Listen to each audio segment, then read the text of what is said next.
A very warm welcome to the New Year's event of Divershefy with the topic Embrace ESG, Sustainable Leadership for a Sustainable World. My name is Silvia Smetana and I'm the founder of Divershefy, and I'm also your host for this session. Our speaker today is Umang Pathak, and she's the founder of ESG Advisory Services, and I will introduce her in a little bit later. Welcome, Umang. Thank you.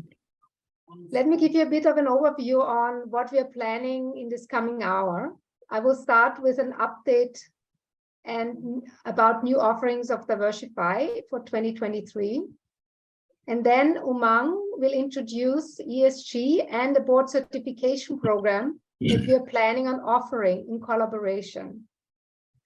There will be time to take a few questions. And if you have any questions in the meantime, please feel free to put them in the chat as well.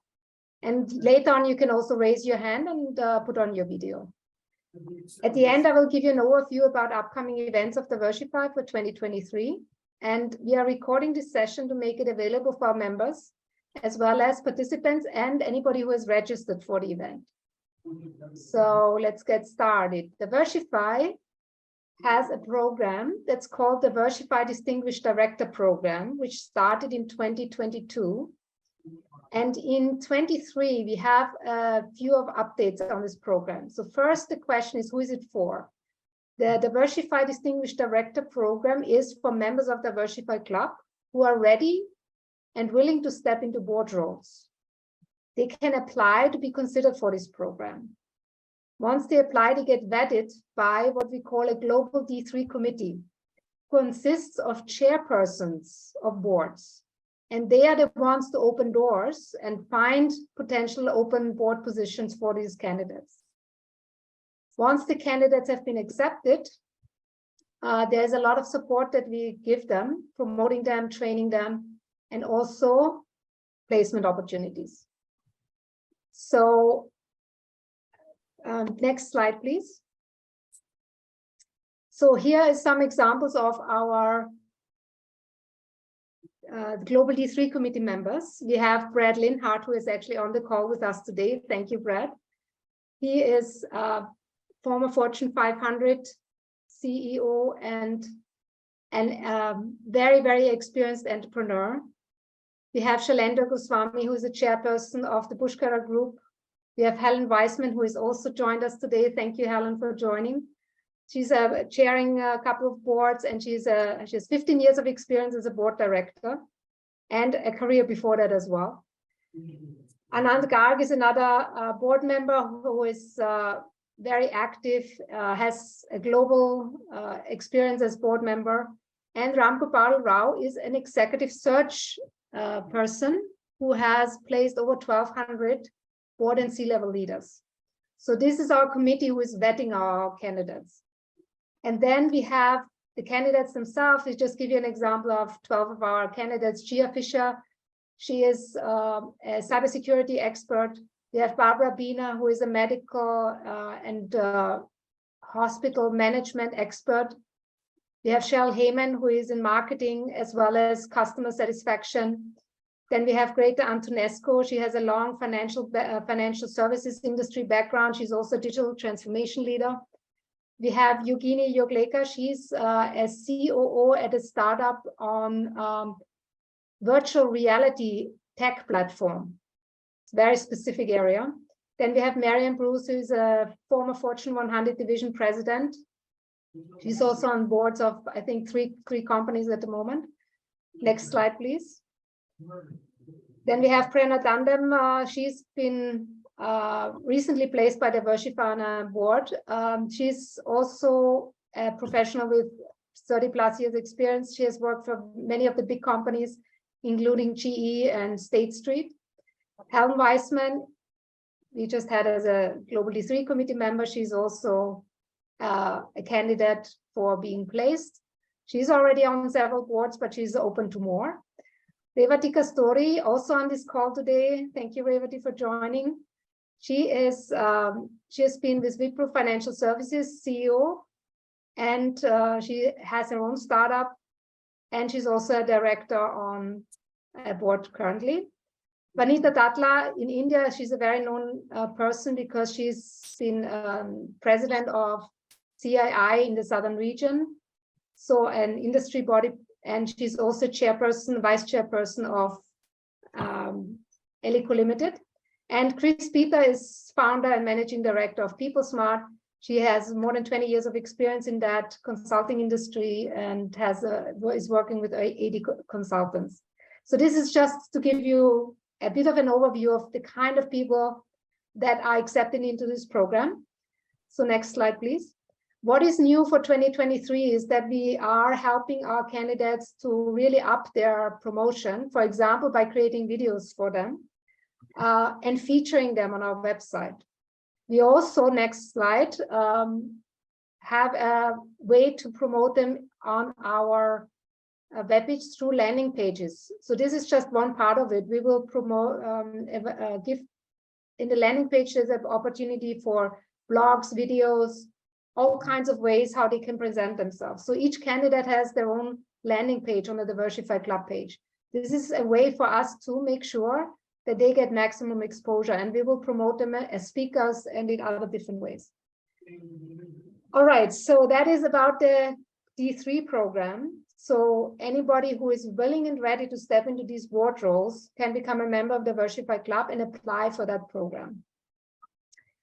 So next slide, please.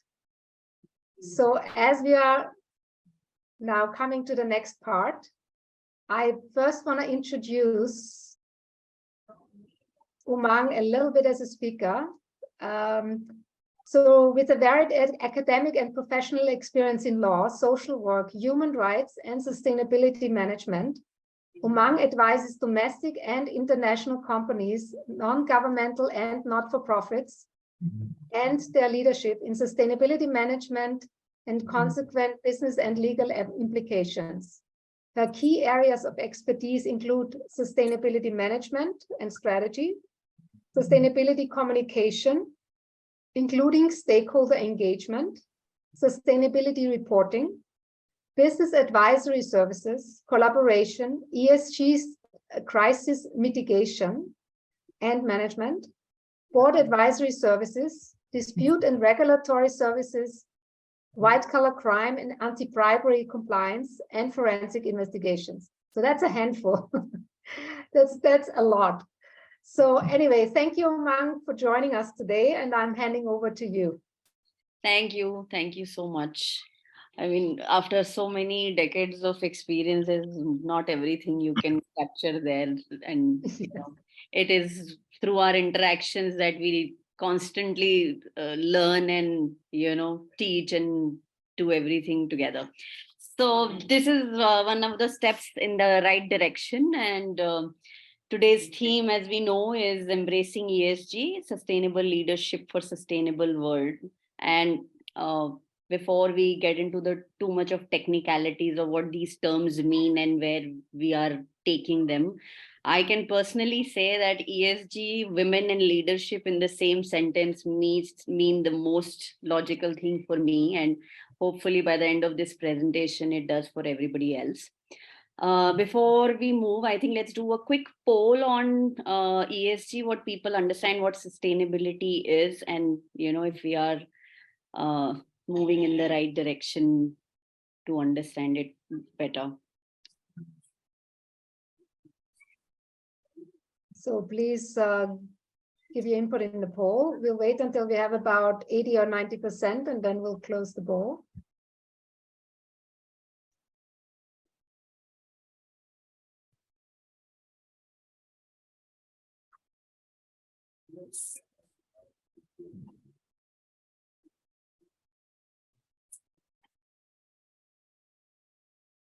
Okay, we have almost 80%, not quite. 80, okay, we've reached 80%. So we'll share the results. Yeah, triple bottom line obviously takes the cake. Great. So we have environmental and climate change is 29%, 18% is CSR, and 53 in triple bottom line. Yeah, so we've covered the 100%. Yes, sustainability is all of this and lot more. But because it's so nuanced, it's difficult for people to understand, and we keep getting confused with these jargons and statements. And then there are controversies of greenwashing and a whole lot of other things. So we'll the whole idea of this course is to simplify and just keep it focused on what is relevant for organization, businesses, and why organization and businesses is what we first want to understand. To achieve sustainable world, we are looking at sustainable businesses. So to get that into context, let's just look at a brief historical evolution of how we have come about this term ESG of what we use today. uh, at the beginning of the century, I would not go before that, but we all know what industrial revolution has done, and the predominant economic theory of Milton Friedman on shareholder capitalism, which is that the purpose of an organization is to maximize wealth for its shareholders. While it was again ideal, it's capitalism, if it remained ideal and pure, probably would have different consequences, but it didn't. What it resulted in was unfettered extraction and exploitation of resources, both human and natural. We have seen oil spills to pollution to complete extraction of and scarcity of water. So this over the years, at least 5 decades, last 5 to 7 decades, we have seen which this economic theory has done is that profit had become sole motive and still does, with its damaging effect on society, on people, and to organizations themselves. The focus only purely on profit does not do great to even organizations, and there is more than enough evidence in the past that we have seen. So what it did was, globally we again tried to address and tackle these problems, but most of it was in silos. Like international labor organizations started addressing labor issues, then there was United Nations Human Rights Convention on Convention on Human Rights.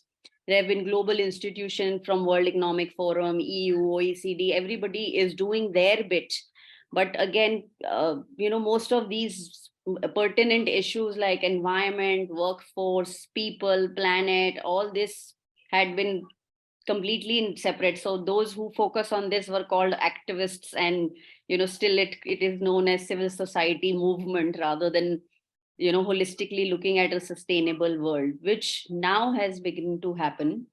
So at the turn of the century, we made ourselves the Millennium Development Goals. We missed the deadline. Then we came up with Sustainable Development Goals. And we have entered into this decade of action, hoping that we can all, enforce our action, put all our energies behind achieving this so that we arrive at a sustainable world. And that has also changed the economic theory that was being followed till now. Now we call it stakeholder capitalism. And the whole idea behind it is that businesses are not only to maximize wealth for its shareholders, but also to address and harmonize all the interests of all the stakeholders. So, which is why corporate sustainability has become a core part of our efforts. Because please, next slide. I just want to, this is one of my pictures that I love showing to people, that how businesses have become bigger than the impact that governments and their policies can have possibly. So the organizations like Walmart and Amazon and McDonald's have much more employees than armed forces of many countries. If we were to treat governments and countries and corporations as only revenue earning entities, then Walmarts and Amazons are above even many countries for that matter. So the kind of impact that the businesses have on the world, we cannot not have them as a part of the solution to the problem. We may debate that the problem was created by them in the beginning to begin with, but today we know that each party has its role to play. So governments have made their own commitments, and they are regularly if there is evolving policy and regulatory framework towards the end of achieving sustainable world, and so are organizations now. And that brings us to the expectation that the corporations should act in the interest of the stakeholders. So when we say stakeholders, who are these for a corporation, for an organization? Next slide, please. So the stakeholders now we say are, of course, the shareholders and investors, employees, regulators, consumers who are now constantly demanding for sustainable products and happy to pay a little more for that. Communities, definitely where the organizations operate from, because that's where they get their natural and human resources. And after they create the products and services, they go back and sell it to the society, to the community itself. Environment is tangibly treated as a stakeholder now and is incorporated in a lot of policies and even legislations. Indian own company law incorporates stakeholder capitalism, and protection of environment is itself stated as a stakeholder. Value chain partners, from your vendors, upstream, downstream. So these are all stakeholders which impact and gets impacted by the businesses and how they work. So we have accountability, expectation of accountability, and which is why the expectation that the businesses should reduce its negative impact on people and planet, and also positively contribute to the achievement of sustainable development goals, either through finance or innovations, so that we are able to get there. Now, next slide, please. So what is ESG? ESG actually was devised as a matrix for assessing sustainability. So it's an acronym which stands for environment, social, and governance. And primarily it started as an investment community's part of investment strategy when they assessed a portfolio or prospective investee company to see, if they have any kind of E, S, or G risk, which that needs to be addressed. But thankfully and fortunately for us, it has become now it has completely changed the whole premise of how businesses are supposed to be done. Next slide, please. So this E, S, and G includes many factors. We have just set out a few which instantly are clear and do not need any kind of description. What is the impact of business on biodiversity? What is the water efficiency, waste management, energy efficiency for producing a single unit of the product or a service? How much GHG emissions happen? And all this, it can now tangibly be calculated. So which is what ESG does. When we do ESG assessment of organizations, we work with a checklist which can actually quantify these impacts. Similarly, social includes equal opportunity, equal pay, diversity and inclusion, health and safety, and all these aspects are beyond licenses and approvals. So every jurisdiction may have its own thresholds and criteria of what kind of licenses and approvals an organization require depending on its business. But the beauty of ESG is that it's universal, it is multilateral, and the understanding does not change whether you are in the western part of the world or eastern part of the world, and or anywhere in between. What may differ is the stringency of the the law and the regulation, penalties around it. But when you say ESG, it makes similar sense to any person wherever part of the world they may be. Next slide, please. So I am not, there's a lot of content on this slide, but it is only to give an idea how regulatory framework around the world is evolving at such pace that the whole ESG space is very nuanced. And because again we have seen that how globally interconnected we are, and the organizations, whether as value chain partners to another organization or they may have their own footprint across the world, all these evolving laws, whether they are in the part of in the aspect of disclosures and reporting, or is it causing any kind of change in business models because certain things are completely restricted. So everything is impacting everything else and most of the stakeholders. Next slide, please. So in global, you must have seen the recent discussion on the US disclosure, climate change disclosures coming, whether implemented, not implemented. There's a lot of debate happening there. As I said, India has its own stakeholder capitalism incorporated. We are again trying to make this BRSR, which is the business responsibility and sustainability reporting, which is already mandated for top 1,000 listed companies, to also be applicable to private companies of certain threshold.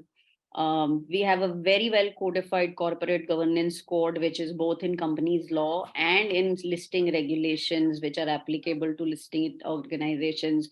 So again, even Indian space is constantly evolving, and this is only the law and legislation we are touching, because director and corporate liability has been part of the legislations on labor, environment from the very beginning.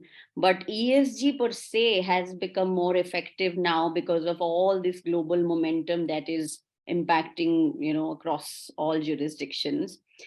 Um, so here I have just laid down the context of ESG, and we'll do another poll to understand, because most our audience is part of organizations, to get a sense of what ESG means in the organizational sense. So for a corporation, what is ESG? Is it a compliance issue, or is a risk issue, or part of business strategy?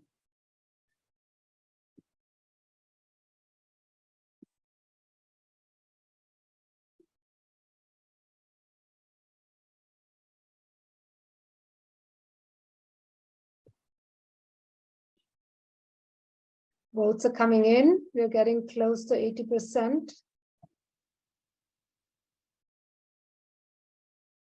All right. 90%. Wow.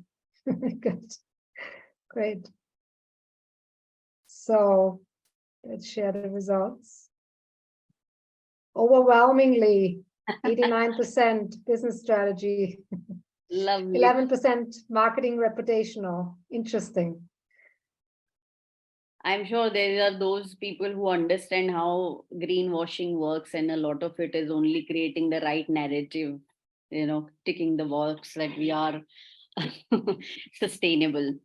So very true. Yes. I mean, again, sustainability in ESG in business context is all of this and a lot more. So yes, there is a compliance requirement because we have to file reports. It is significantly a risk issue because if you look at any issue with any organization that has happened in past, there is either an E, S, or a G issue at the root of it.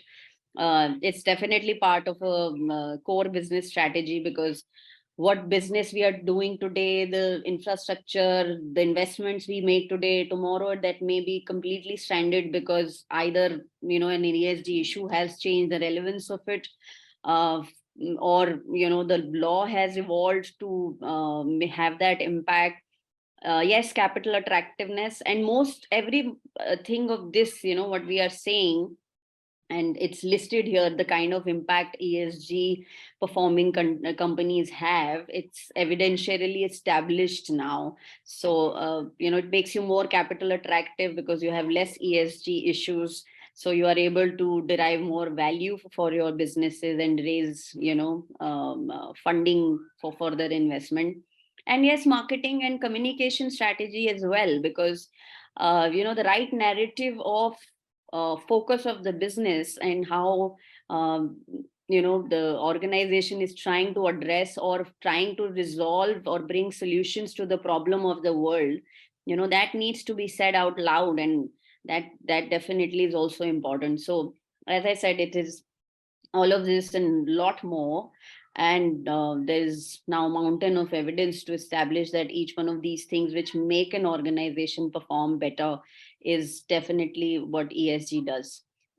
What ESG is not is definitely, it's not a moral issue. It's no moral high ground. It makes absolute business sense for people to focus on this. So having established sustainable world, explained ESG, now we come to sustainable leadership and why women leaders make sustainable ideal, and they have the right strength and the skills to be that. because what we need is a leadership that can lead the business transformation, reformation, and business action towards sustainability, instead of just chasing, high financial or return on investment issues. We need somebody who can take a holistic picture of challenges and opportunities, one who can also harmonize all interest of all stakeholders. So these are again some aspects which are established by research. Yeah, women boost your bottom line, women bring greater depth to ASG, and because of the very the way women are able to reconcile, harmonize even conflicting interests, that is again something that has been established. So here I would just quote something from a book called Sustainable Frontiers. This is by Dr. Wayne Visser, and he is a very well respected and reputed authority on this subject. And when I read it, it just instantly clicked, and which is what I want to share with all of you. I'm quoting.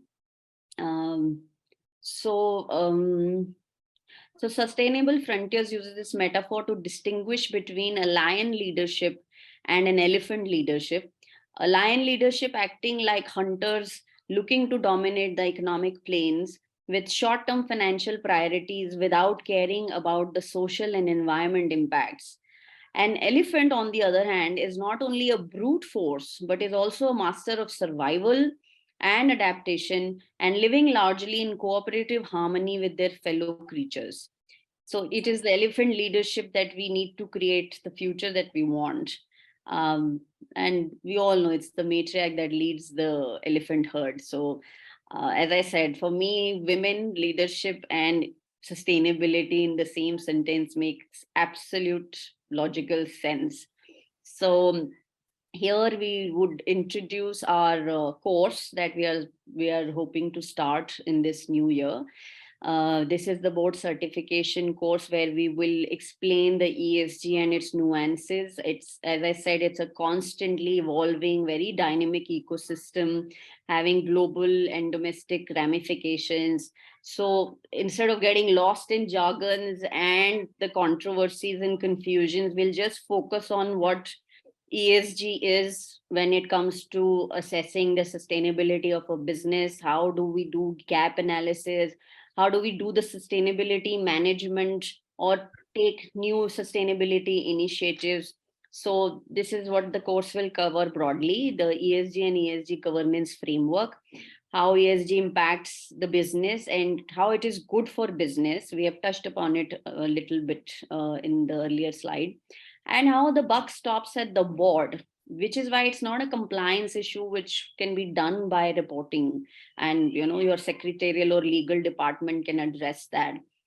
Ultimately, as I said, every issue in organization will have an ES or a G issue, and the buck stops at the board. And within the board composition, mostly women are taking the non-executive and independent director board positions, which is again considered as a gatekeeper of corporate governance, and because of their independent and objective view of things, they can nudge organizations, they can bring the conversation at the board level, and how it is also to mitigate corporate and director liability by foreseeing and causing changes in strategy, policies, processes, um, and within the framework of policy and regulation, because that's another aspect which is constantly evolving and impacting businesses. So we will discuss in detail on global, domestic regulations, policy framework, reporting requirement, what is brewing, what trends are coming, what is going to happen in next 5 years or so, and how to drive sustainable initiatives without with minimum capital requirement, how it can be self-funded with bigger impact. So this is where I'll stop, and I think we have time to do some Q&A. Yes, great, thank you. So Q&A. I can start with one that is actually addressed to you, Umang and Dina. Yes. Do you know, are there, I mean, obviously ESG is a global thing because we all are impacted by the same, you know, environmental impact and social impact, but are there differences, and what are the differences, or what are the main differences in, say, regions like Europe and the regions like Southeast Asia? Are there, and what are they? I think Dina should take that first from Europe and more progressive space that you come from. Yeah, it's but for sure there are differences. I mean, in terms of region, my view always is basically to tackle the environmental front from an industry perspective. So economic aspects, and that completely differs from one country to the other. Also within the European Union. So there are different, I'd say, escalation industries. That's why in Europe we have the European taxonomy as a new regulation. And that tackles the most intensive, high contributing CO2 carbon emitters. And those are just a handful of industry, 8 industries, which are the biggest polluters, like real estate, like steel. And those are those industries which must transition in the fastest manner ever. So there is not much time anymore. And that's why regulation is coming into force so fastly. And I always find it super interesting when I give workshops and trainings to international banks. Like a couple of weeks ago, I had a delegation from Bangladesh in Germany. And that was super interesting, so that were people from the finance ministry, but also national bankers and chief executives working together on transforming the country's sustainable finance agenda and drive that forward. So they really had it in common and the way of thinking that they need to collaborate and not building up silos between the government and the financial markets. So these like really closely working together and learning together, that was incredible. And I think that's the only and most important step we can take to really do the transformation in the markets. And that's a global collaboration, because we need to learn from each other. Yeah, absolutely. Absolutely in agreement. And as I previous session also mentioned, there's a lot of that comes towards, Eastern is with the eastward winds.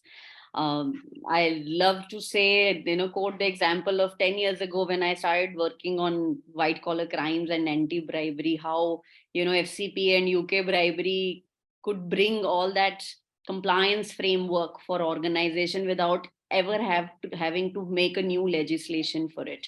So with ESG especially, we see, it's from the industry, from the community, from the people, from the society, and the regulations are still catching up. And what helps from other jurisdictions, like, my first client when I started in 2020 was a solar company which had European investors created for the very purpose of ensuring clean energy access to people in emerging markets. So, there was already that agenda. The whole framework was of solar companies across India was created for this reason. And yet there was ESG reporting and a constant strategy change. So, that's why we are globally connected and bring the good part of things to the we can't wait for the laws to catch up. This is something that has to, and if we want to be the value chain to the world, we are, as we have seen through COVID, we are so connected with each other that we have to play by the same norms. We do sustainable consulting for SMEs, even if they are small, but since they are supplying to, let's say, global partners or through subsidiaries of these jurisdictions. So yes, Europe is progressive. US had been avoiding, and we know why. And emerging markets and this part of the world is definitely doing trying to pace up, even with now carbon markets in place. So yes. has going on. I mean, I fully agree with you, Mark. And I would even go that far by saying that smaller companies, actually, they do provide solutions. They are the disruptor in the market, and we really need them. That's why, I mean, we are not an investment-friendly country in Germany. I have to say that. But now even our regulators and national governments experience, oh, well, we need more startup friendly laws, because from that niche, the solutions are coming. Yes. Those are the companies who provides those solutions. Those are the breakers in the market. And we need them. It's an essential piece. Excitingly in India, you know, the sustainability startups, social enterprises, impact funding, all that space is so amazing. And with technology as significant, you know, pivot around which the solutions are coming up. Today we have, you know, access to education because of ed tech. There's agri tech, there's legal tech, there's something, you know, things are coming up which are just a click away for people. So this is great. There's great momentum. So if anybody has questions, please raise your hand, unmute, turn on your video to let us know that you have a question. I would like to ask Brad, do you have any questions, or can you tell us a little bit about your experience of working with companies and what are they doing about ESG? I am a capitalist. So I spent half my career working for Dow Chemical worldwide, and I've spent half my career starting up new companies of my own, which now number 35 or 36. And I've always believed in stakeholder capitalism. Now, that wasn't exactly how it worked at Dow Chemical or the large chemical companies around the world. When I began my career, which was in 1967. But by 1985, Dow and all of the US chemical industry and most of the European chemical industry, in fact, in many cases, the European chemical industry was leading the US chemical industry, had switched to stakeholder capitalism. And I believe stakeholder capitalism is the term that I understand, and it started in the 1980s. So it's not some new phenomena. And it makes a lot of sense because it makes monetary sense. If you think about your stakeholders and not just your stockholders, you'll actually find ways to do things in the environment and with your community that make money for your corporation. And we started doing that in 1985 at Dow Chemical. And one of the examples of that would be recycling and managing much more of our waste than we had previous to that, so that it didn't get into the environment. Sometimes that was on our own sites, and sometimes that was on our customer sites. But I am not particularly crazy about ESG because I think it's been hijacked by the climate change people. But I do really believe in stakeholder capitalism, and that chart that you put up, Umang, that showed the circles that make up the stakeholders is absolutely right on. And I can go into every one of those circles and think of my Dow Chemical history, which ended in 1993 before I starting my own companies. And we began to work on every one of those aspects. In fact, one of the things we did in the 1980s in our big Dow Chemical plants in the United States was to basically take the fences down and say to the community, you're welcome to come in and see what we're doing. And if you don't like what we're doing, tell us about it and we'll try to change so that we're good citizens of our community. That was one of the major breakthroughs as far as stakeholder capitalism was concerned. And it led to programs in the US and around the world the chemical industry initiated, which were called ChemAware and ChemCare, which were environmental stewardship and product stewardship programs. And we've been leaders in those programs in the industry since the 1980s. So there's been a whole lot going on for a long time. And always there can be more to be done. I do agree also with Deanna that, new startups are are the breakthrough companies with new ideas and new technology to help continue to improve the environment. And that's great. I mean, I can't stop thinking about, new ideas, because those are the ideas that I use to start the companies that I started. And we try to practice environmental stewardship and product stewardship and stakeholder capitalism in every one of my companies. So Thank you, Brad. Great. I'm a Thank big you. believer in stakeholder capitalism. Awesome. Wonderful. That's such a pleasure Great. to hear. And So- let me also say something that mostly is not said. And yes, I mean, there are polluting industries, and I have been there. And it's not like we don't need them, and it's all going to change overnight. The transition is what is important. So ESG is no destination. ESG is a journey, and it will continue to go on and on, so long as we do it with the right intention and leave it in the purest form. Believe me, if capitalism with its focus on merit and the corporate purpose was defined, and there were organizations in the past which have also done great work. It's just, even now people are shirking away from accepting this, and simple disclosure is bothering people so much, because the same thing, why hide? Open the doors and let people see, and let them question. How does accountability work otherwise? Yes. I think So, Brad, I think we have my another last- person asking a question. So, let me just say one more thing. I think the three companies that you listed, along with the Indian military, are all leaders in product environmental stewardship. McDonald's, Amazon, Walmart, they've all had programs going on for 30 years. Hmm. yes. So we need to move on, Brad. Thank you. We have Diane Jensen. Please ask your question. Hi. Well, what an exciting conversation. I am really fired up, can hardly keep still in my seat. So much food for thought. Thank you, Umang, for your presentation. I think that ESG is a real opportunity for us to change our world.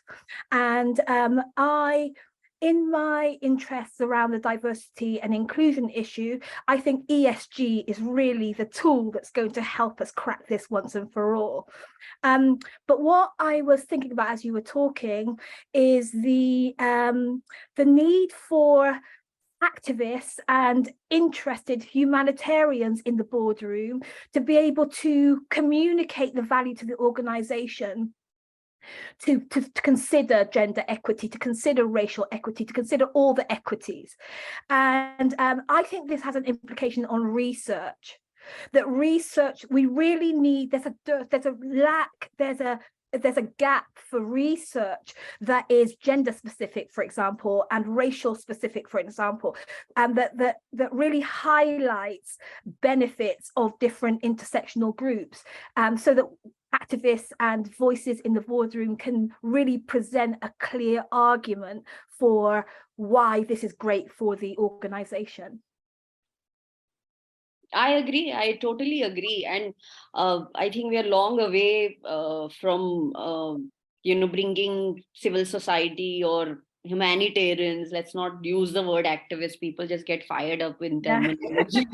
So, people who are coming from the right intention. And, we struggle so much, for example, with corporate governance, that we want independent directors to take on the burden of overseeing the organization and its functioning, but we don't want to pay them, because that pecuniary interest will impact. So, there are a lot of institutional changes that can be made. Germany, I think, as under companies law, also have different kind of shareholding or a board representation where employees also get representation. Something I was reading is there. But, these kind of things will come, should come.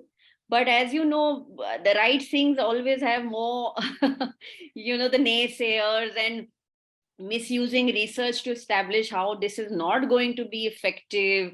And, those things get more attention in media. So I don't know what is, I can say where we couldn't have a, unlike political or government driven global institutions, we should have independent reputed expert authorities on the subject. We all know we need a financial, legal, impact, ESG person to run any kind of project, whether organization or a project for government or whatever. So why can't we create a global institution like that?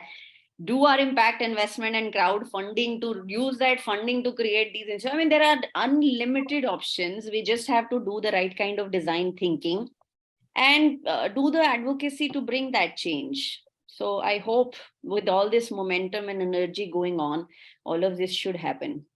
And personally, honestly, I don't see for-profit or non-for-profit organizations separately. We have bad players on both sides, on all sides for that matter.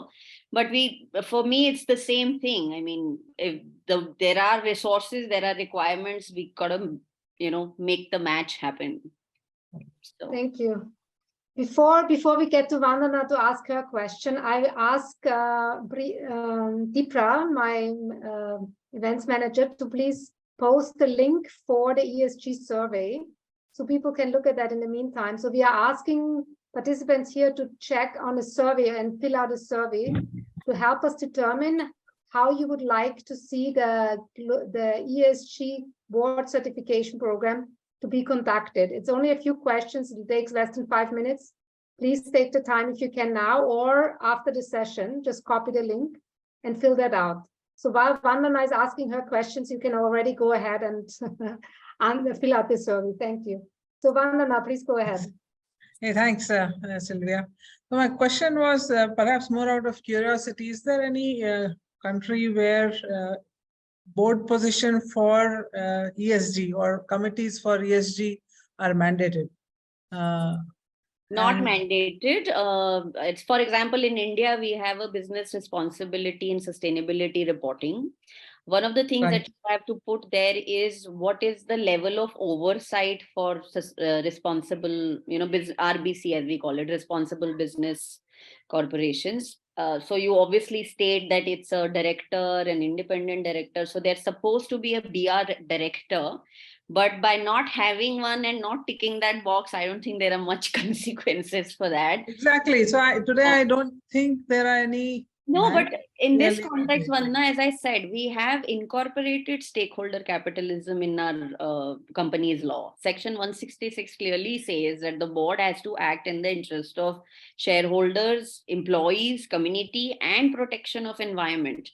But what does not happen is we don't have shareholder activism. Our class action is redundant.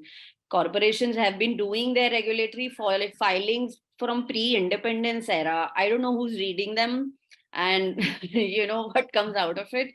This is where we need finances to go. If we need to make that accountability, and I personally feel, why not the business case with the corporations themselves? I mean, it's not like we are doing forensic investigation because we want to sue you and get millions of dollars. Indian judicial system will take forever for that to happen. What we are doing and trying to do is people, planet, profit. We want the organizations to make money, but it can be over a long term and more meaningful. And honestly, social enterprises are for profit. So I don't even see the point anymore to argue that it's not profitable to follow ESG norms.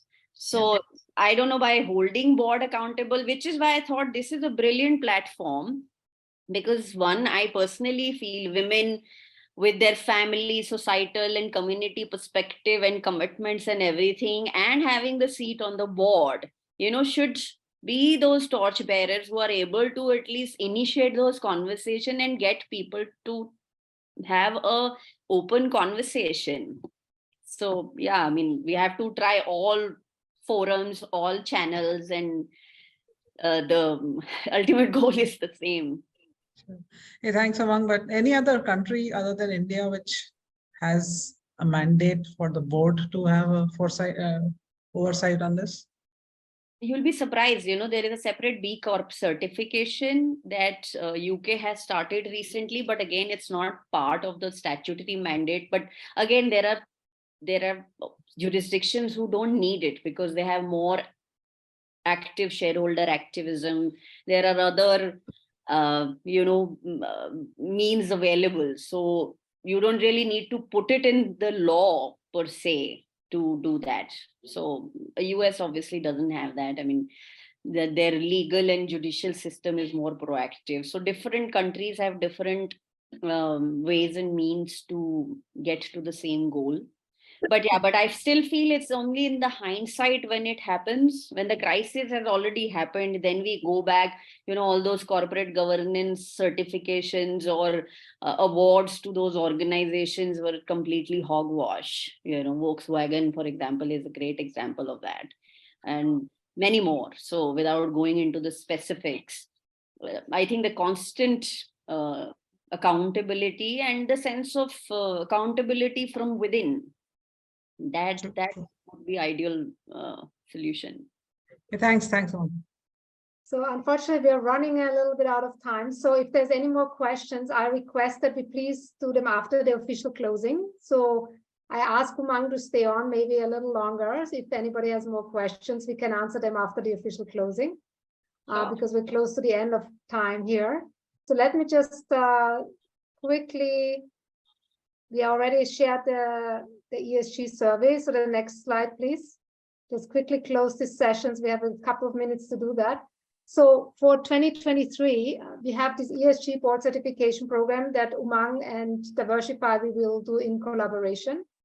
And for that, we needed your input on the survey. So we will, after we review the results of the survey, we'll get back to you in terms of how and when we will conduct it. We have special invite events. If anybody wants to get invited to events like today, which is a special event, you can sign up on our website. It's just email a name that you need to give on the homepage itself. Then we have, there's a plan for a hybrid event at IIT Madras on March 3rd. Obviously around International Women's Day, we want to have events. And this is still to be confirmed, but it's very likely to panel discussions on ESG, again, ESG topic. And a second, so the first one is on ESG, the second panel will be on embrace equity, embrace gender equality and equity. And we have a retreat day the day after, which is a very exclusive special in-person event in Chennai, where we invite 3 top-level women leaders to speak to and engage with about 30 senior women leaders. So it's a very small group, but we are really looking to provide a very positive and uplifting experience to women leaders to be able to move up. So then we have the other thing that we are currently running is a global leader certification program, which is for managers from about 10 years of experience to 20 years of experience. So they're a little before getting into board or C-level. And for them, this is a 6 months program we are running that has 6 live master classes, 6 months mentoring by members of the Divershefy Club are mentoring our global leader certification participants. And they have self-study courses. So the 3rd cohort is starting in May. The 2nd cohort is currently running. So please, next slide. The 2nd cohort has these speakers. Helen Weissman, by the way, is one of them. And we have upcoming in January 20th is question and answer intelligence with Brian and Laura. Then we have Kiran Maibandyala from India, who is talking about cultural differences. Then we have Cheryl Heyman, who has been one of our D3 candidates as well. She's talking about defining your value, about how do you promote yourself, how do you create your own brand. And then Helen will be talking about board politics and C-suite politics, because she's been in the boardroom for so long. She really can tell a lot of stories about that. So that is going to be anybody who would like to join the master classes. You do need to be a member of the Divershefy Club to do that. So if you want to join, please sign up, or you can be a participant in the Global Leader Certification Program. If you sign up for the 3rd cohort, you can also join the master classes already happening this before your cohort starts. Certification ceremony. So basically, if you do a Global Leader Certification Program, there will be an official certification ceremony, and you will get your limelight, so to speak. Next slide, please. So if you want to get involved in any other way, you can help women by introducing them or their company to the Global Leader Certification Program. So anybody from 10 to 20 years of experience who is not in board and C-suite yet, this is a program that will help them to reach the high level. If you are already in those positions, if you are already in the board or you have already experience in that area, we invite you to become a mentor for the Global Leader Certification Program. So if you're interested in signing up to become a mentor, please also contact me or contact us at info@divershefy.com. And then if you want to become one of the Divershefy Distinguished Directors, which is really a placement program, it's a program to get women placed into board roles, then please, you can go to divershefy.com, read more about what the membership entails, what the D3 program is about, and you can sign up on the website directly. There's a link, or you can, if you want to talk with us about it, you can reach out again to info@divershefy.com. Thank you. So I think this was the last slide, if I remember correctly. And we are out of time. Anybody who would like to stay on, please stay on. I will officially close the session now. And thank you all for joining today. It was wonderful to have you. Thank you, Umang, very much for your talk and your inspiration in terms of ESG. Thank you, Diana, for joining us as well and giving your input on this topic. And hope to see you again soon.